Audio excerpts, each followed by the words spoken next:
Christians and Muslims and people belonging to all races and religions in over 800 cities of the world have taken out to protest rallies to express their rejection of the Zionist racism and extremism.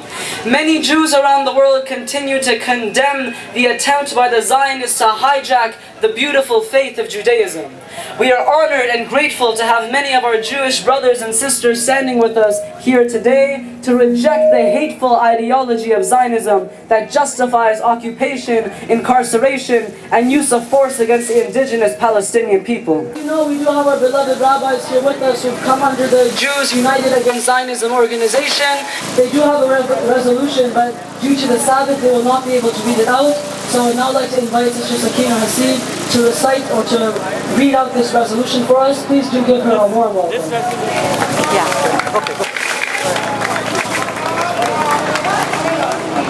Shalom.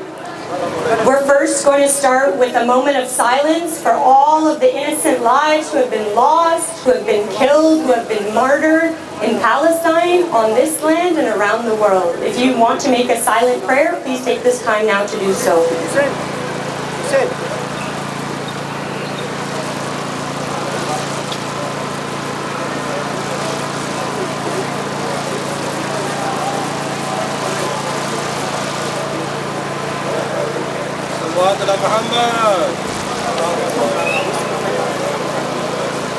I'm honored to read this statement on behalf of Netzorah Karta International, Jews United Against Zionism. This statement was written by Chief Rabbi Dovid Feldman. We have come here today as Orthodox Jews to show our solidarity with the Palestinian people as they suffer under occupation and oppression. We are here to remember that 70 years ago, the land of Palestine, the city of AlQuds, of Jerusalem, was inhabited by the Palestinian people.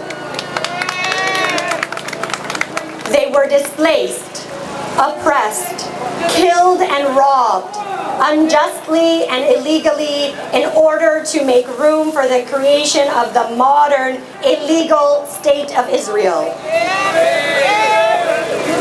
And as if for 70 years, as if that was not enough, salt is being poured on the wounds with the recent Zionist atrocities at the borders of Gaza and the recent move of the American embassy to Jerusalem. Shame.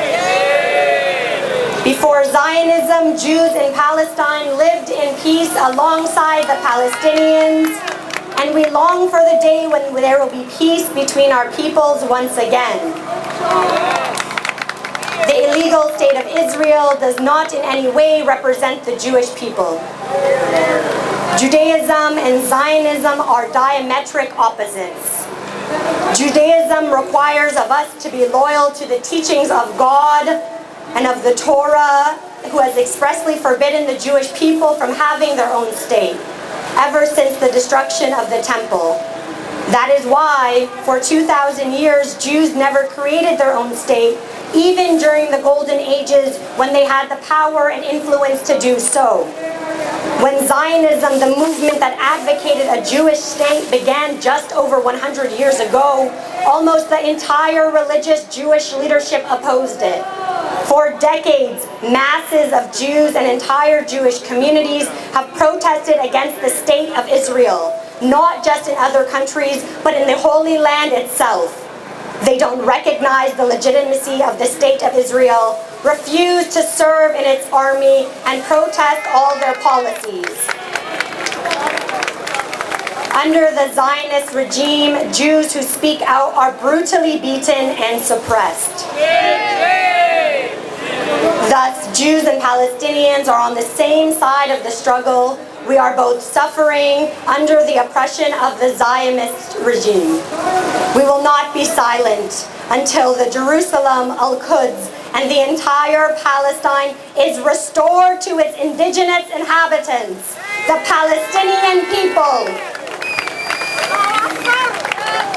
May the Almighty help this to happen peacefully, without any harm to anyone involved, and may we live to see the days of the coming of the Messiah, inshallah, when, as we say in our prayers, all wickedness will disappear and all of humanity will join together to worship the one God in harmony. Thank you.